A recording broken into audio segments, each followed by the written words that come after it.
নমস্কার বন্ধুরা, আবার চলে এসেছি অনেক দিন পর একটা ব্লগ ভিডিও নিয়ে। তো এটা ছিল গত সপ্তাহে গেছিলাম হচ্ছে ব্যান্ডেলে চার্চে। তো সকালবেলা উঠে চাটা করে নিয়েছিলাম আর গোলারুটি করে নিয়েছিলাম ওর সাথে। স্নান টান করে ফ্রেশ হয়ে গেছি।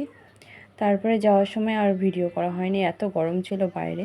আর গেছিলাম যখন ওখানে গিয়ে উপরে গেছিলাম, গেটে ওখানে উপরে তো ক্যামেরা সবসময় অ্যালাউ করে না, লুকিয়ে চুরিয়ে ছবি তুলতে হয়। তো সমস্ত কিছু করার পর নিচে আমি আর বাবু এসে বসেছিলাম, তখন তুলেছিলাম। আর চারিদিকে দেখো কিরম মেঘ করে এসছে আর খুব বাজও পড়ছিল,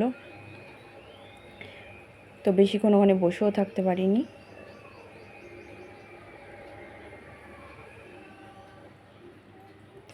আর বাবু ওখানে বসে পড়েছে গরমের মধ্যে, আমরা এখানেই বসেছিলাম। তো তারপরে আসার সময় অনেকক্ষণ বৃষ্টি হয়েছে, বৃষ্টি থামার পর আবার চলে এসেছি, কারণ ঘাট পার হয়ে এদিকে আসতে হবে। আমরা এখানে হালিশহরে থাকি আর ওইদিকে ব্যান্ডেলে যেতে গেলে ঘাটটা পার হয়ে যেতে হয়, তো এখান থেকে সুবিধা হয় বেশি, সেই কারণে। আর সঙ্গে সঙ্গে এসে দেখলাম যে একটা লঞ্চ তখনই ছেড়ে গেল। এখন একটা করেই লঞ্চ চলে, কারণ বেশি প্যাসেঞ্জার হয় না দেখে, আগে দুটো করে চলতো। আর বাকি যেটা আছে, 1:40-এ একটা ছিল, বাকি যেটা ছিল সেটা 2:20-তে। তো আমরা চলে এসি লঞ্চে, তো উঠেও পড়েছি, ছাড়েনি এখনও। তারপরে দেখো এই যে ফেরার সময় ওই চড়াটা দূরের থেকে দেখতে কত লাগে। আর তখন ছিল ভরা জোয়ার পুরো।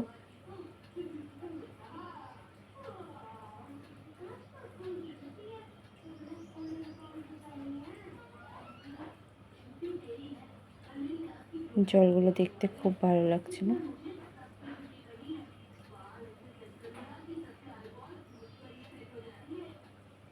তো মাঝে মাঝে আমি একটু করে ভিডিও করে নিয়েছিলাম। আর প্যাসেঞ্জার সেরকম হয় না, ওই 10-12 জন হাতে গোনা সবসময় হয়।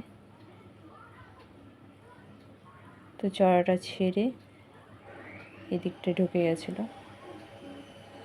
ওইখান থেকে আমরা লঞ্চে এসেছি। ওটাও ডানলপ ঘাট, আর আমাদের এদিকে হালিশহরটাকেও ডানলপ ঘাট বলা হয়।